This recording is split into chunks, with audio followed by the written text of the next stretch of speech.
Hello and welcome to another episode of Citadel Guard Adventures. This is Beriathan of the Citadel Guard of Gondor, and we are back in An Shêru, ready to do now the Wailing Hold. And conveniently, Radrog can take us to the entrance because we might need to barter something after we're done with this instance. I'm not sure we're gonna get enough tokens, but you never know.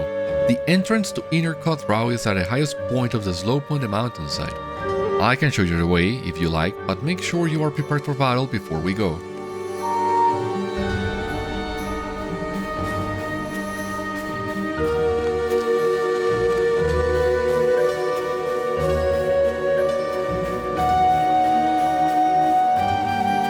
Wasn't the barter supposed to be here? Like a little bit over there? Anyway.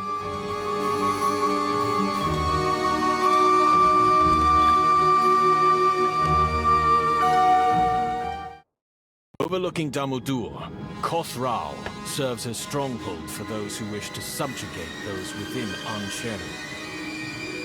Kighân and Radrog have tasked you with entering this stronghold and defeating the sorceress Ombátha and the cruel Utûgi leader, Râkdakul. The hope is that with defeat of these cruel masters, it will break the hold on those under their influence.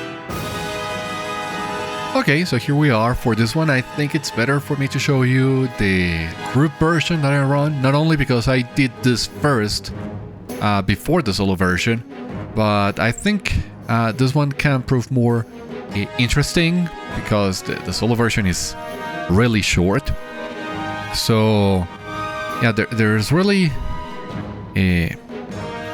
not much to say about this. Right now we're just waiting for everyone to get inside, I believe, so that we can start the run.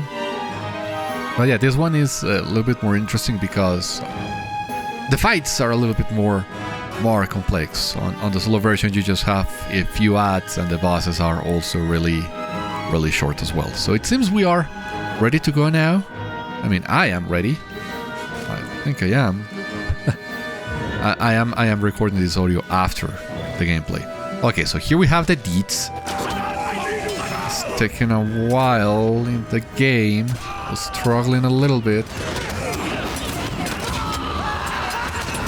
But we have basically completed the instance in tier 1, tier 2, tier 3, and the meta did, which is just complete all those 3. This one is at tier 1.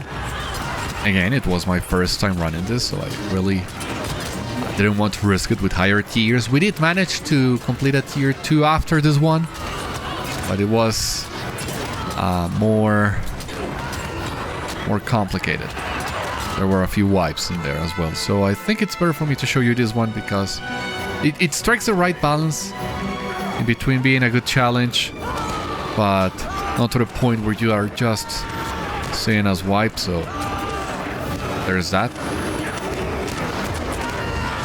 No Slayer deed on this one either, unlike caves.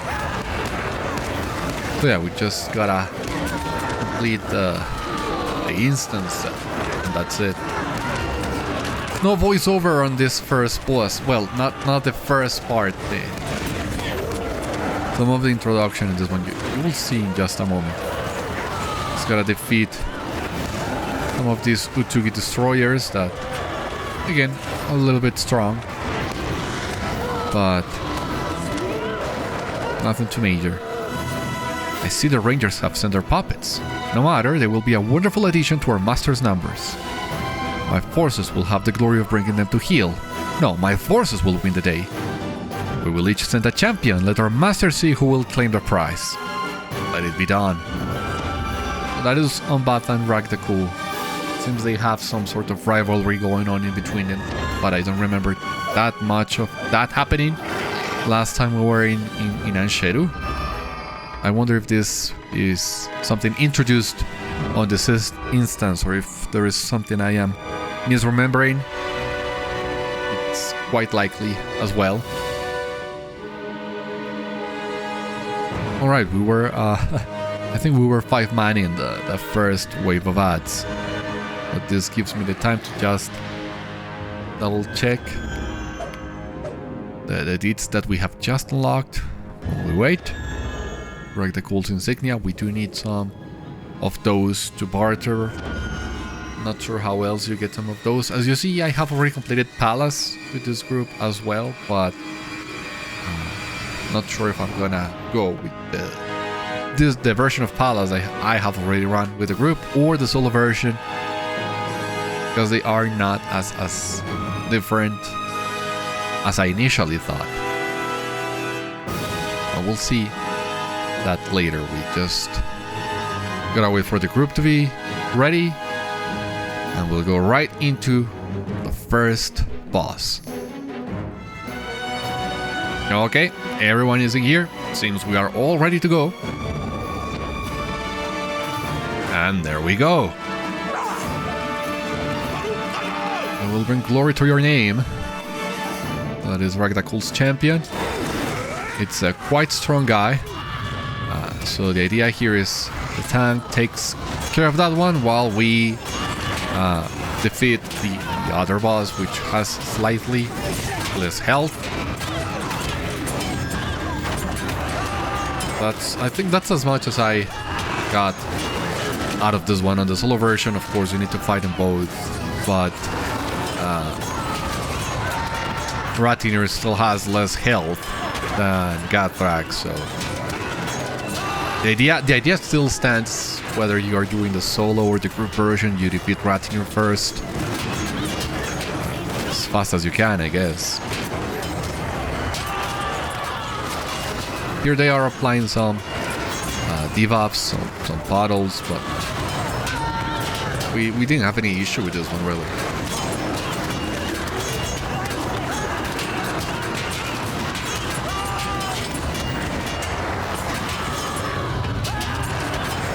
It was, for the most part, really simple. I don't remember, having any issue with this one. Not even on tier 2, when we did the tier 2 after this one, we ended up wiping on the other bosses, especially the last one, I believe.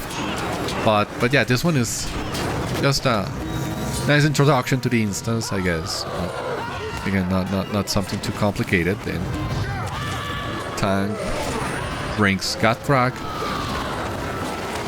Yeah, he does apply some puddles, but just move out of the way and that's it, basically.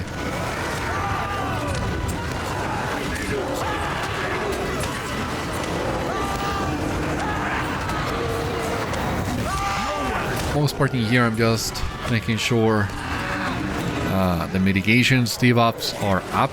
The Javelin of Deadly Force, and then apply as many bleeds and dots as you can. The power attack line, of course, so that you can cash out later. Resounding challenge, which is also really good, and afterwards you can either do the Warcry line or the Precise Blow line. I usually tend to go more with the Warcry. I'm sort of programmed that way. I guess it's worth checking on the tooltips which one does end up doing more damage.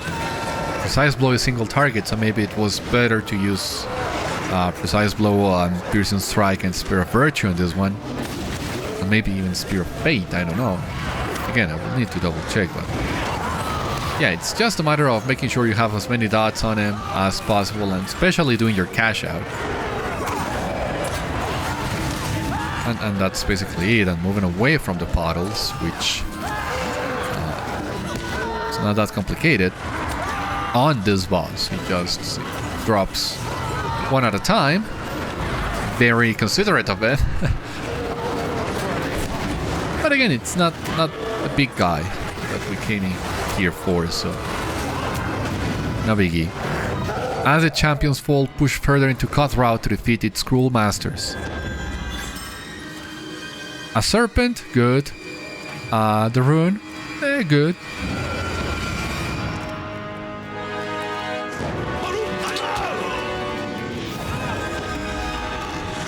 And thankfully, at least on tier 1, it's an instance where you can pull a few waves of the ads. just take them down all at once. This door is blocked, so we need to defeat all the ads to open that door. And you will see that basically we are taking some detours because there are some doors and barricades in here that prevents us from advancing on a straight line.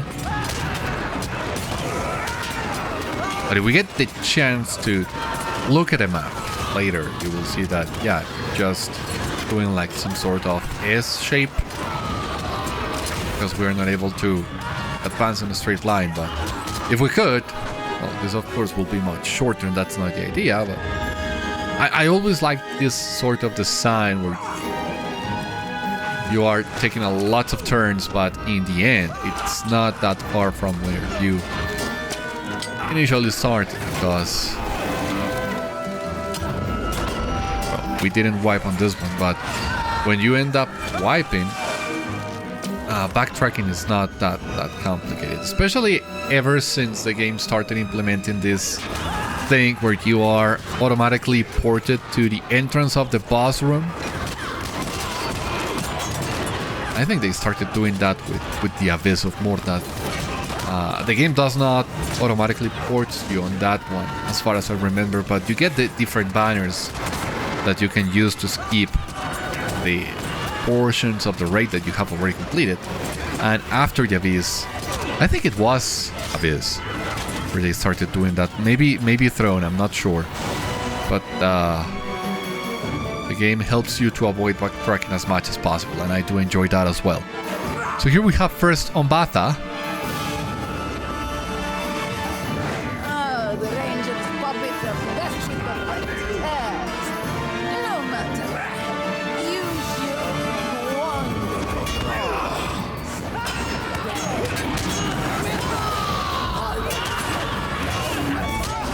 So it was a little bit weird for me that we are fighting Ombátha on second place, because on the quest line that we did leading us to the instance, it made it look like Ombátha would be the big bad in here, because after all, she's the one in charge of all this thing. I don't seem to remember Râkdakul, but of course, on the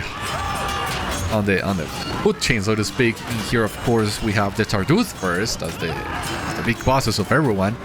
And then we have the Utûgi, and then we would have the Ordâkhai, which are just the trolls. So it makes sense that we would fight Ombátha first and leave the big Utûgi body for last.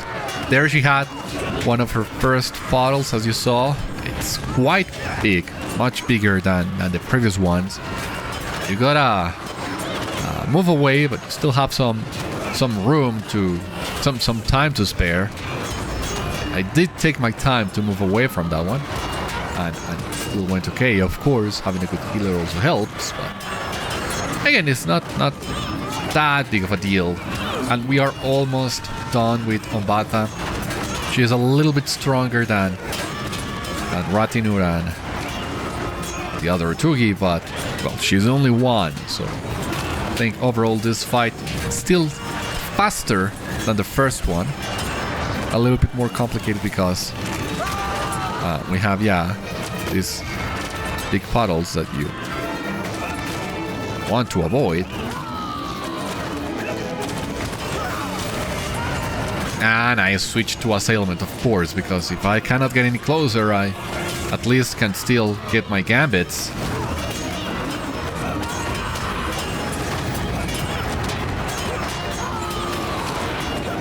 And now we defeat Ombátha. Sorceress Ombátha curses you as she falls. However, threats still abound deeper within Kôth Rau. Go back into determination. Got some medallions and some runes, some marks. Sadly, nothing else. Not sure what kind of loot you can get from here. There's the charts that you can find on Discord. I think my team has those charts on Discord as well, but as far as I know, they originate from Ginn's Discord, and that's where I first saw them. That tells you basically which boss drops which item, what are your chances of getting them, depending on the size and the tier that you are running. So it's really useful information. But I don't remember that one off the top of my head, of course, so I'm not sure if there was any chance of me getting any loot on these first 2 bosses. I would like to think there was, especially because this is the group version, so there should have been something, but maybe on higher tiers, I don't know. Anyway, we must pull all these orcs again up to the door and defeat them all to open the door.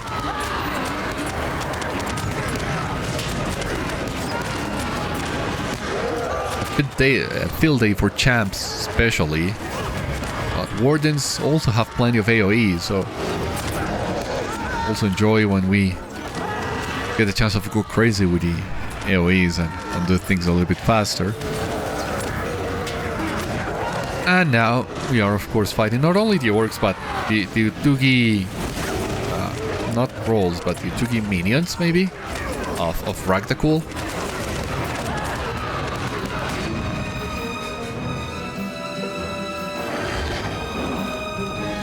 Door opens and I think we're almost there. Yeah, we just gotta defeat this wave leading up to the stairs. The boss is at the top of these stairs. Just letting the tank hold aggro.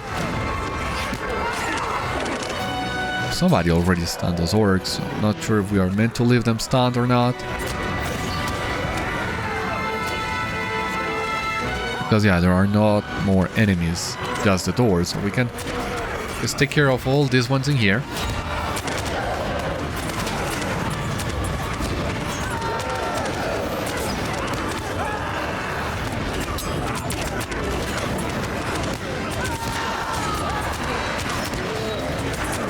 And again, going crazy with the AoE. I mean, there's not much to say about these ads, at least on tier 1, but I don't remember even there being anything special about them on tier 2. They are just stronger and hit a little bit harder. But I mean, I don't remember like there was an order where you needed to take some of those first, depending on maybe the attacks or the debuffs they apply. Like we have on other instances. These are just here to I mean, they're just regular ads, nothing that special about them. And here we finally have Râkdakul.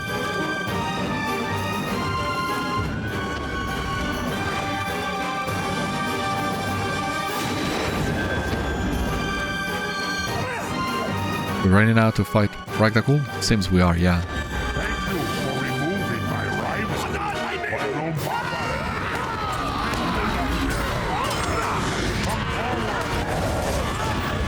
Well, this one, I think it was on this one where it's really important for you to pot your wounds, because he applies a very nasty bleed, especially on higher tiers. And of course he also has a few puddles, as far as I remember. We'll see in just a moment. I think he also applies an eye, or I might be confusing this one with Palas, I'm not sure. He does summon some ads. You need to take care of the ads. He did apply some debuff in there, and I did pot my wounds. So yeah, it was really important to pot your wounds. It's really important to pot your wounds in here. On higher tiers, it's also very useful if you have someone that it's able to cleanse the debuff from the entire group. So healer, not sure which classes have group-wide removals, but it's on your best interest to do that because the bleed is really nasty. Again, especially in higher tiers, that's one of the main reasons why we were wiping on this guy. But well, we managed to do it on tier 2, and after everyone is on top of their wounds, it's really, it flows quite better.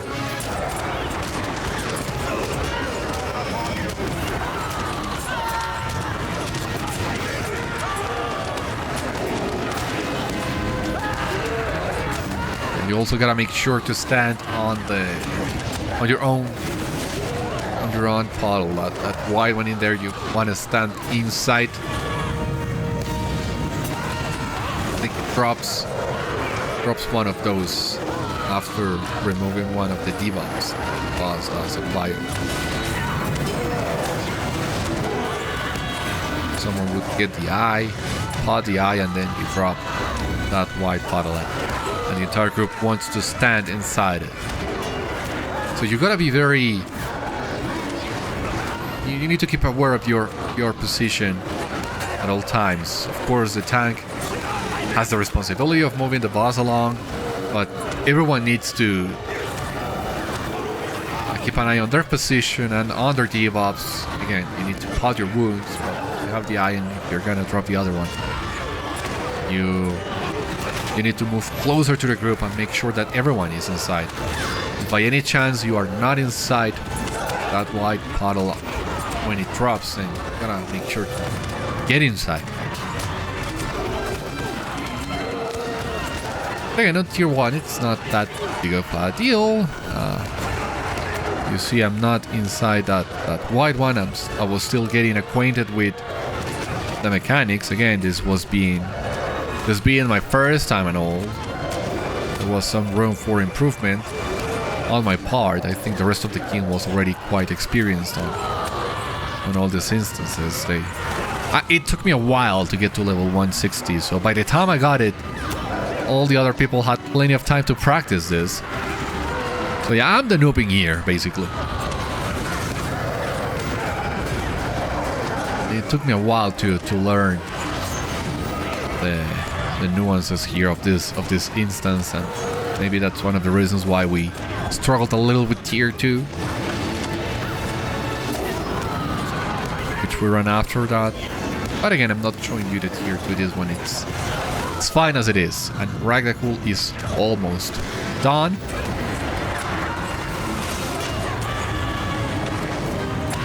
With Râkdakul's defeat, there is now hope for those who dwell within An Shêru. And with this, we can go back to Nabatínu and complete the quest. What do we have in here? Well, we completed the deed for tier 1, some virtue XP, and finally, we got some armor, some essences, traceries. That's all great. So it was better, in my opinion, to show you this group version, because it's a little bit more complex. Fights, I mean, we could see some of the mechanics. We got some good loot. It was, I hope, a little bit more interesting than the solo version, which was just 10 minutes, basically. So not much to see there. So I'm gonna take this armor that I just got. Just double checking if it's worth switching to this one for my tanking build, and I think it is. So just doing the mathing here. I'm gonna grab those shoulder pads and replace them. I'm gonna lock those so that I don't accidentally get rid of them, and lock the ones that I was using before, which is from the previous cap. And yeah, that's basically it. That's it for the Wailing Hold. Attack on the Wailing Hold.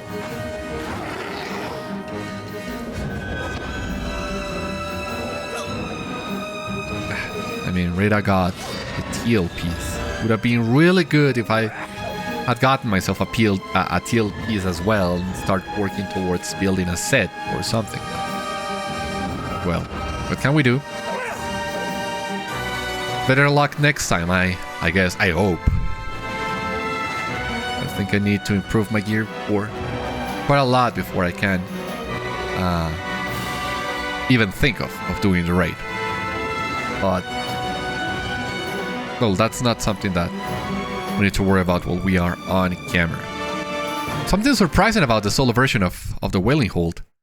It does take less than caves. It did take me less than caves.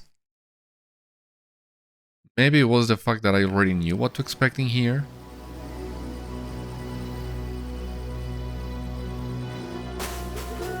If you would please let me go.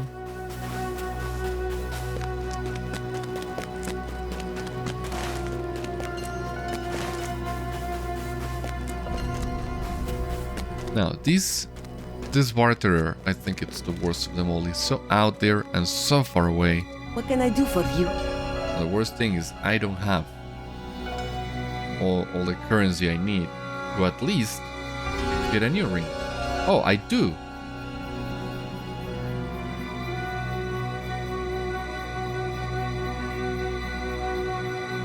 Do I need to unequip the ring somehow? Maybe I do. Let me see. If I do unequip the ring... Oh, yeah. It seems that... Yeah, I can... I mean, I would lose primary essence, but I don't think that's something to worry too much. I don't have a scrolling here to claim that. And it's just a humble essence anyway, so it's not a big deal. Cannot order an item containing essences. Does that mean I need to... I wasted my free port in here, it seems. Unless I cancel the thing and do it again, but...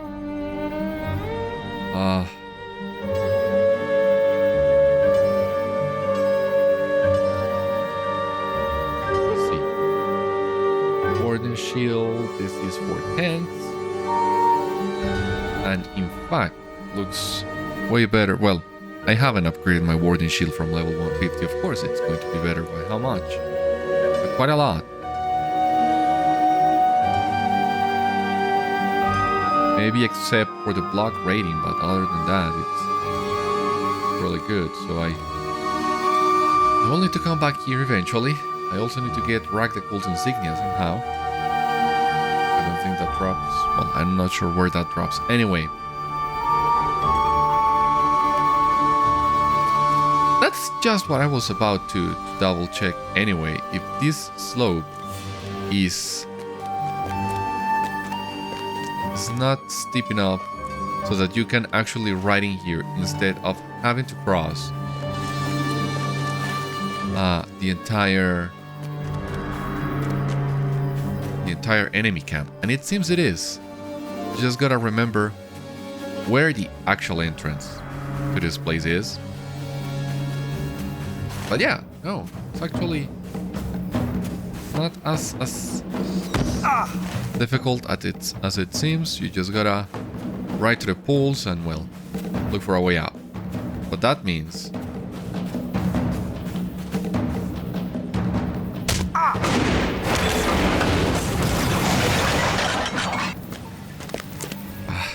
boy. Gotta go to Juret Menesh, unslot the essence, and then come back and barter for the ring.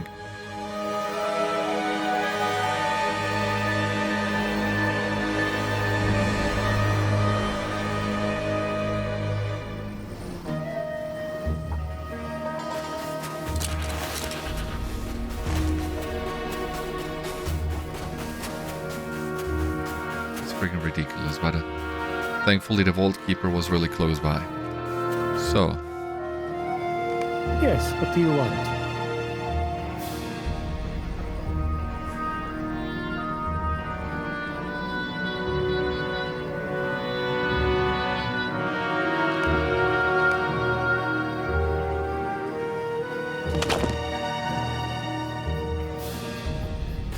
That's basically it, I hope.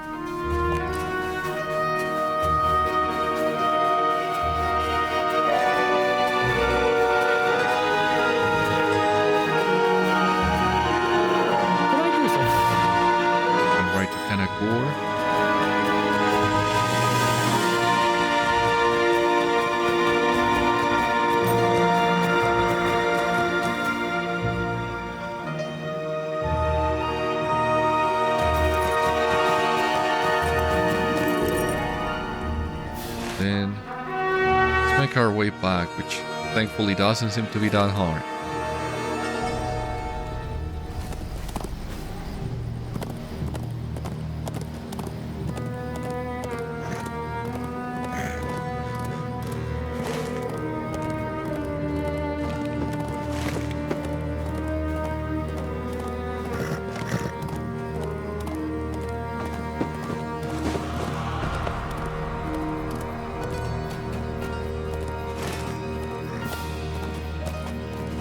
here.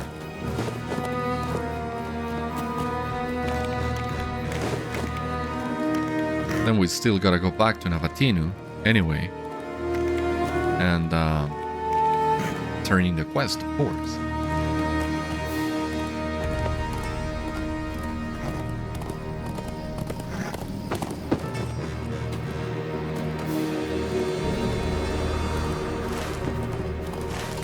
This one should be it. I mean, the path isn't even that hard to see. That's good.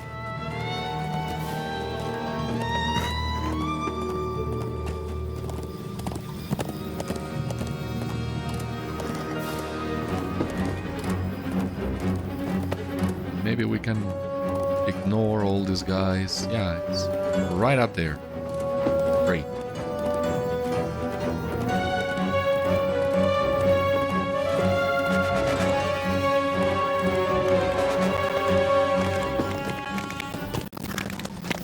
A detour, but not as big as I thought.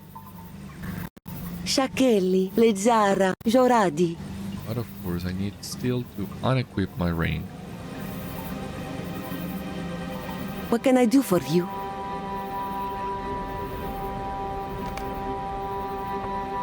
Great. And there it is. Of course, we got the resonant version instead of the other one. So some extra vitality, some extra crit, some extra physical mastery, and extra finesse.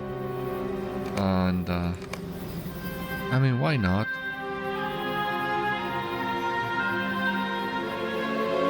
We have humble essences so far, so just gonna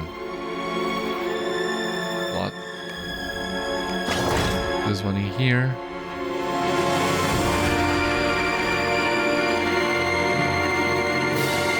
Re-equip, and there we go. Awesome. So that was it for upgrading the ring. The only other ring I think I need to, well, yeah, I need to upgrade is the, well, this memorial ring does look good for tanks as well, so maybe I can upgrade both these rings. This one is from the palace NPC and this one is for the raid, so well, bottom line, I need a few more of those tokens to get those rings, and as you see, I also need some more tokens to get the Warden shield. So hopefully I can get enough groups to farm a few of those tokens. We do what we can. Anyway, we go back to Gadim-ûn.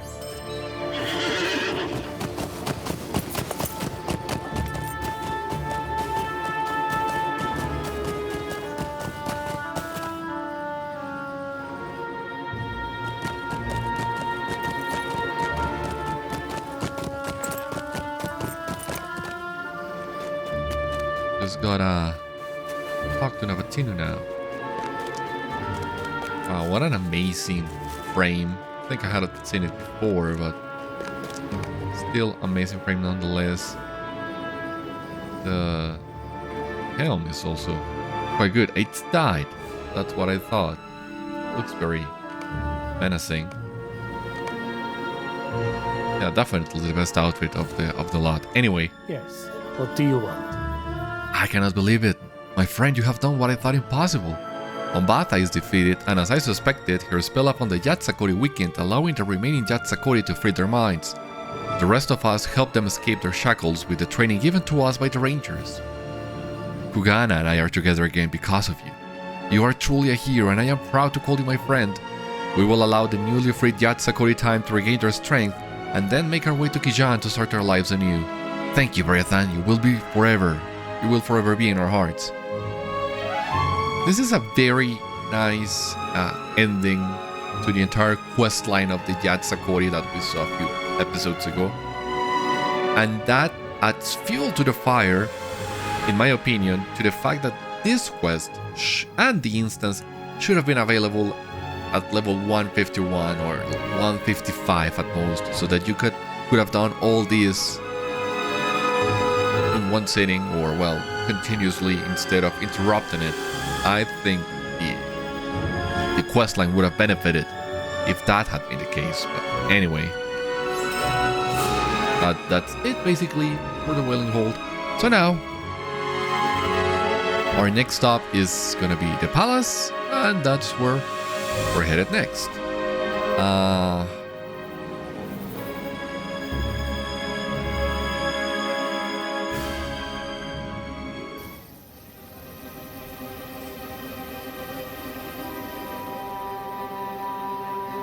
Yeah. May your day prove profitable. All these quests, except for the raid, should have been available sooner, and the instances should have been available sooner. Again, with the raid, there's not much issue. The questline you unlock here in Iragal anyway. Nothing to complain on that regard. Coin, fire, and comfort find you, outsider. Yeah, we should have gotten something else. Oh, very nice sword. Cosmetic. Ritual blade. Oh, boy, that's awful. Heavy shield. This is the DPS wording shield. Quality, utility. Okay. Block rating, critical rating, physical mastery. They are very similar, so I don't see this as a top priority so far. I have to double check, but yeah. Okay, the tanking shield seems to be more important right now.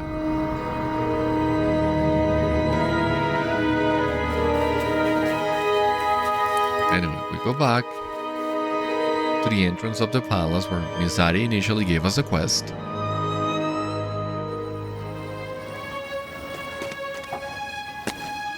And on the next one, we will finally infiltrate, or well, not infiltrate, attack the palace of Emaxdul. See if we can catch Goramulsai and Tothri. But that will have to wait until the next one. For the time being though, this has been all on today's episode of Citadel Guard Adventures. Thank you so much for watching, I hope you enjoyed, and I hope to see you on the next one. Until then, my friends, stay safe, take care, good luck to you all, and I will see you later.